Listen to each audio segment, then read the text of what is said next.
করেছে আওয়ামী লীগ নেতারা।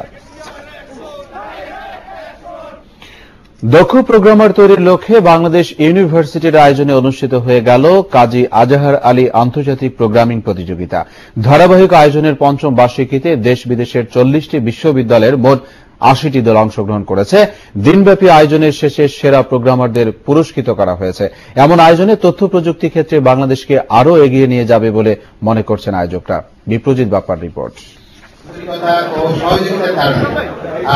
বাংলাদেশ ইউনিভার্সিটির প্রতিষ্ঠাতা কাজী আজহার আলীর নাম অনুসারে 2010 সালে শুরু হয় প্রোগ্রামিং প্রতিযোগিতা। প্রথম বছরে উল্লেখযোগ্য সাড়া পাওয়ার পর 2013 সাল থেকে আন্তর্জাতিকভাবে আয়োজিত হয়ে আসছে এই প্রতিযোগিতা।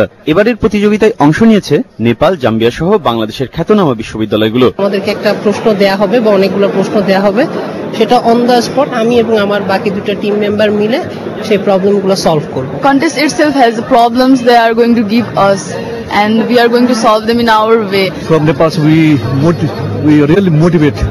Also, we thankful to Bangladesh University.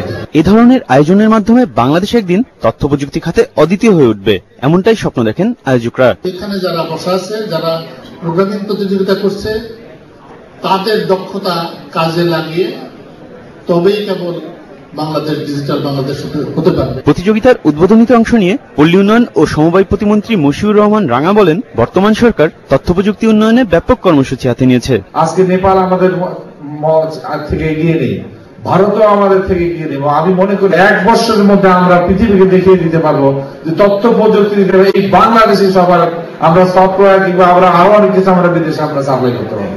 Biprajit Bappa, মোহনা সংবাদ, ঢাকা। দেশজুড়ে শৈত্য প্রবাহের সঙ্গে বছরের শুরুতেই দেশের দক্ষিণাঞ্চলে বৃষ্টিপাতের সম্ভাবনা রয়েছে, এমনটাই জানালেন আবহাওয়া অফিস। এ সময়